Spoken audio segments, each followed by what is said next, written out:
بینندگان عزیز سلام. امید میکنیم که روزگار شما گرم است، پر از نکهت و مهربانی است. و عین حال ما قرار داریم در یکی از نقطه های بلند ماشین گذار در شاهراه دوشنبه خوجند و سفر میکنیم به ناحیه عینی. در این سفر نیت داریم از طبیعت زیبای دیار بگوییم و مکانهای تاریخی و سیاحی ناحیه عینی را برای شما معرفی سازیم و امید میکنیم که در این سفر شما ما را همراهی خواهید کرد و از طبیعت زیبای دیار، مکانهای سیاحی و همزمان مکانهای تاریخی ناحیه عینی تماشا خواهید کرد. ما را همراه باشید.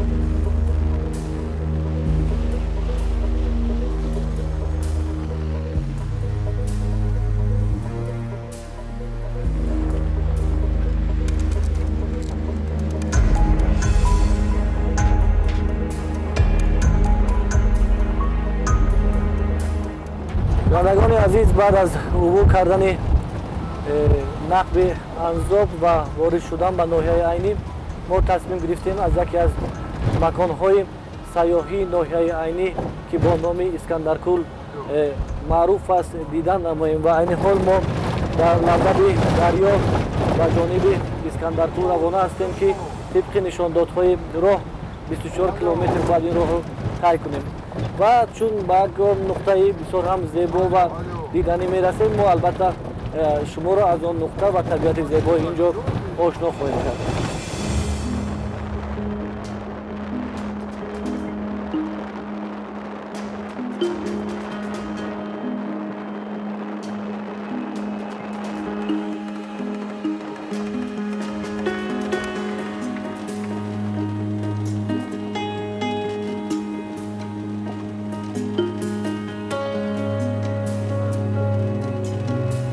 بینندگان عزیز، همین طریق ما به دره اسکندرکول روانه هستیم و در راه ما را همراهی میکنن اکنون رئیس خواجگی زادپروری که در همین زرافشان دو وابسته هستند، جابر جباروف. خب محترم جابر جباروف، باید به همین منطقه کمی معلومات دهید، یعنی کدام دیهات‌ها جایگیر شده‌اند و شغل اساسی مردم اینجا کدام کارها هستند؟ دری ما دری زیبا منظری به حد زیبا از تمام گوشه و کناری مملکت‌های خارجی بسیار مهمان می‌آیند، سیاحان بسیار می‌بینند. منظره به همه مردمی همون دولت‌های خارجی بسیار مقبول است. همون رفت بسیار از سال‌هایی که من خودم را می‌شناختم این دربه در دوره پیش من دری اسکندرکول بود به حد آدم بسیار می آمدن.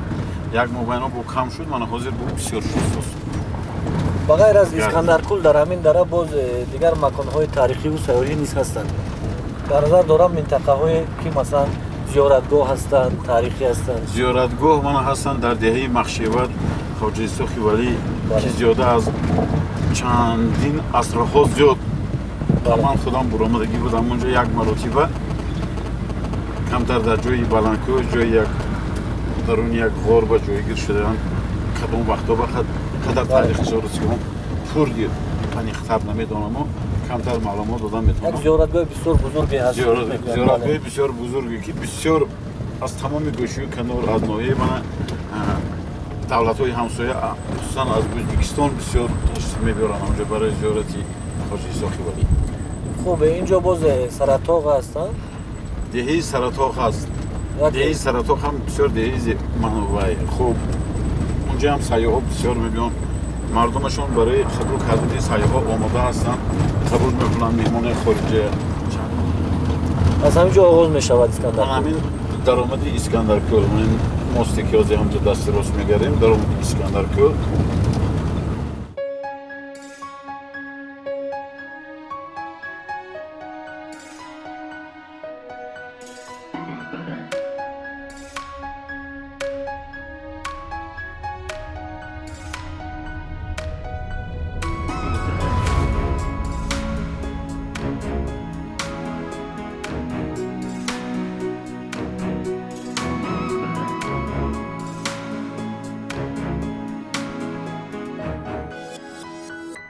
بینندگان عزیز نهایت ما به سرگاه اسکندرکول وارد شدیم. من همین مجرای آبی که اینجا میبینید که خیلی زیاد است، یعنی همون کول آوازدار اسکندرکول است که اینجا سالیان زیاد موجود است. و باید بگویم که سرچشمه انا همین کول دریاها و چشمه های جاری هستند که از گرد و اطراف انا همین منطقه جاری می شوند و همه انا همین دریا و چشمه ها جمع شده اینجا یک کول بزرگ را ترتیب میدهند که تنها یک راهی برآمد دارد و این هم باشد یکی از سرچشمه های دریای زرافشان است. این حال ما در همین منطقه با طبیعت گرد و اطراف عالم حیوانات و دیگر بخش‌ها آشنا میشویم و به شما معلومات میدهیم.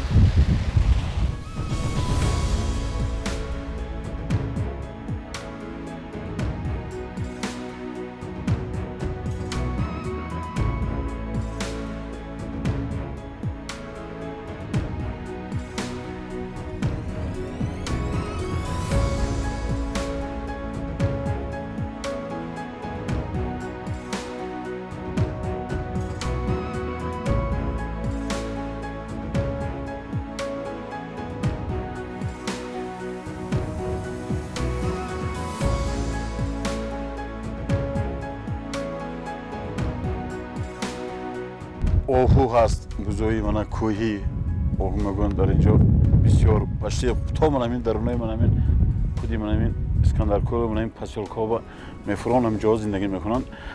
محیطی تابستان ما همش با بلند کوه میبرد اونجا میرد. حاضر نمینمود نمیبینید اینجا. فقط با فصل زمستان بسیار پیدا میشن که در اینجا بغیر از این چیز گم بمانه.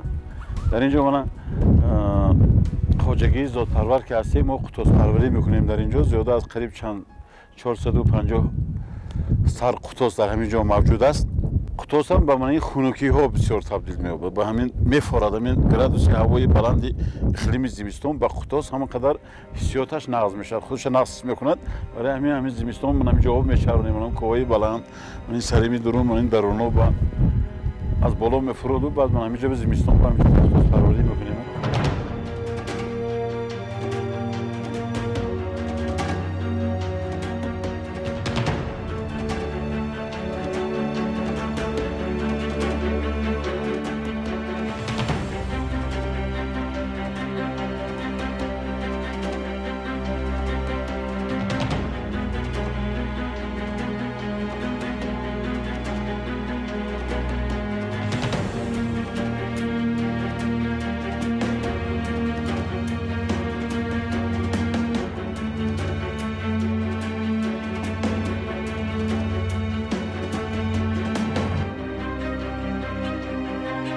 بینندگان عزیز همین قسمتی که در پس من است و خیلی زیبا به نظر می رسد اینجا رو کول موران میگویند. اصلا اسکندرکول خود یک موضع خیلی هم بزرگ است و این قسمت خیلی خرده هست که در یک گوشه از این مکان جای دارد. ولی نام گذاشتن به این مکان این رمزی هست، زیرا اینجا هوا سرد است، آب خنک است و اینجا خیلی کمی در کم به نظر می رسد که مور خزیده به گوشه رود.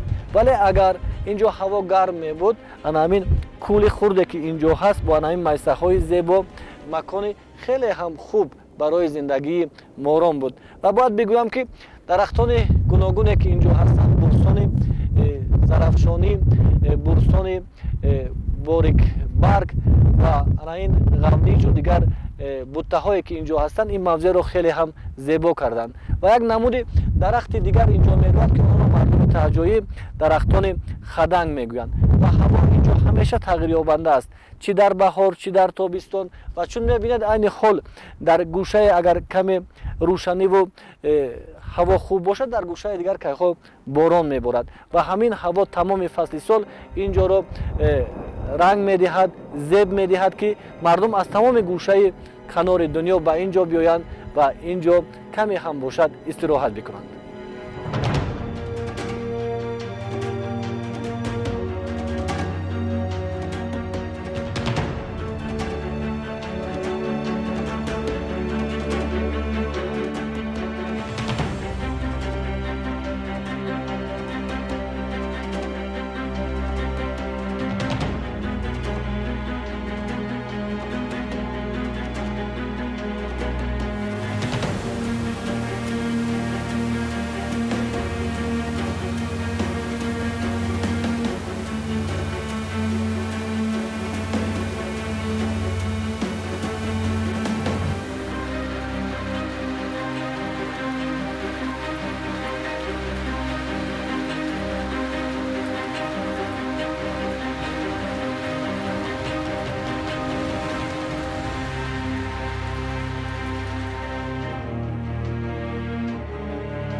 اسکندرکول زیباترین کول تاجیکستان در بلندی 2195 متر از سطح بحر جای دارد و چون باشندگان اینجا میگویند منطقه مرکزی این کول چقوری نزدیک به 90 متر را دارد که خیلی مساحت زیاد آب اینجا حفظ کرده می شود. در سرچشمه های قدیمترینه که وابسته به اینجا یادرس می شوند این آب یا که این دریا همچون مشتانزر دریا یاد کرده می شود. تنها در نیمه دوم عصر 19 به جای مشتانزر دریا عالمان روس یا که نگارندگان و تاریخ نویسان روس اینجا را اسکندر کول نام میبرند. یعنی وابسته به مرحله های تاریخی این مکان تغییر نام کرده است و گمان می رود که اینجا در نتیجه زلزله ها این کول پیدا شده باشد. ولی روایت قدیمی میان مردم جاری است که گویا اینجا را اسکندر با زور و توان افسران خیش ساخته باشد که این تنها یک روایتی هست میان مردم.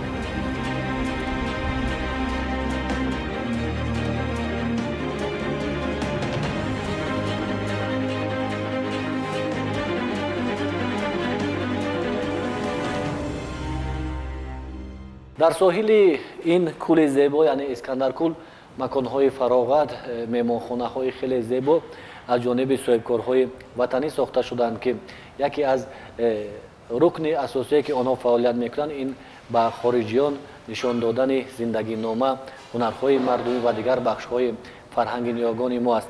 و چون شما میبینید این در مکانی که ما قرار داریم از صنعت سفال و صنعت چوب و صنعت موسیقی نمونه ها اینجا گذاشته شده است که در نخستین دیدن هر یک مهمانی که اینجا می آید به تماشای همین گونه جای ها مراغ ظاهر می کند.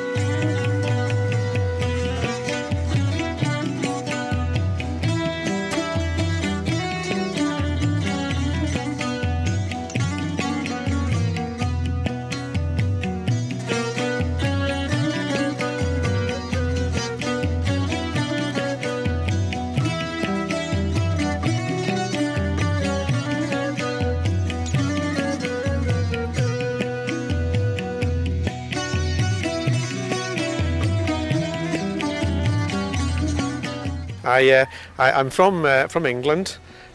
I've come here today with a group of friends. من از انگلیا هستم.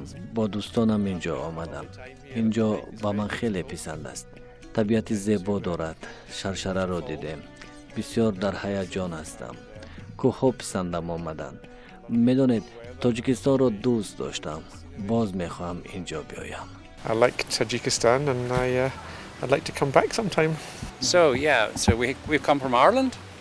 Yes. من همراه همسرم نوکگ از تماشای شرشره آمدم. باور کنید آنقدر پسندمون آمد که نمیتوانم احساس خود را بگویم. چند پیش ما از ازبکستان آمدیم ولی این زیبایی را بار اول میبینیم. اینجا برای ما خیلی پسند آمد. ما از اینجا به دیگر کشورها البته میرویم ولی این زیبایی فراموش نکردنی است.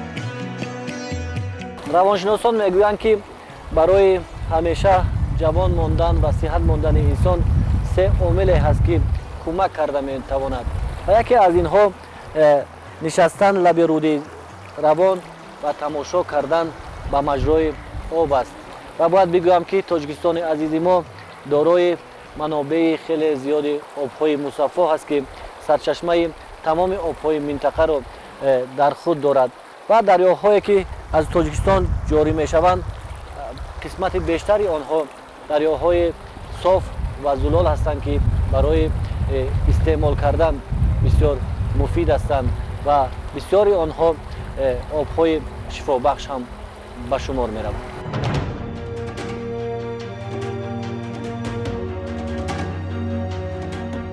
My name is Susie Grant. I am a tour leader for English group Exodus, and we bring our groups here and everybody is loving this place. The accommodation is much improved since last time. من راهبر گروه از انگلیه می باشم. ما با گروه همون اینجا اومدیم. اینجا به همه پسند آمد. میوه ها، آب و هوا بهترین است. راه ها هم خوب شده اند. من در تاجیکستان قبلا بودم. حالا خیلی دیگرگونی دیدم. ما همه از انگلیه، یک نفر باشد از ایسلندیا، یک نفر دیگر از امریکا می باشد. ما در دوشنبه کاخ نوروز را دیدیم. جای خوب و تاریخی را اینجا ثبت کردند. برای ما جالب بود. با چشم خود دیدن. I think most people in the US don't know very much about Tajikistan. در امریکا بسیاری ها بابت تاجیکستان خبر ندارند. آنها باید اینجا بیایند زیرا اینجا را باید آمد و دید. بسیار کشوری سبز است. سبزه هایش زیادند. That's far away.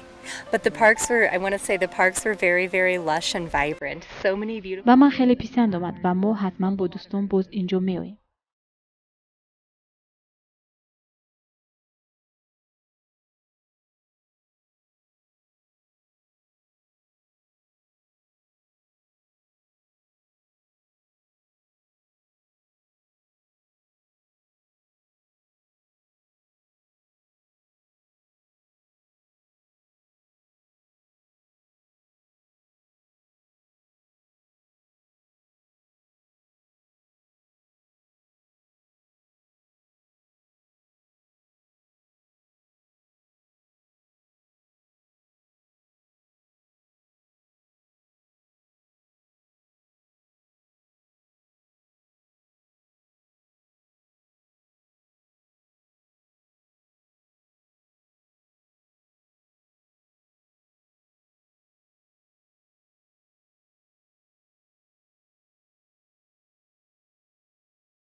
زنگان عزیز، همین گونه ما از یک منطقه افسانه‌ای تاجیکستان که با نام اسکندرکول در تمام جهان امروزه معروف است دیدن کردیم.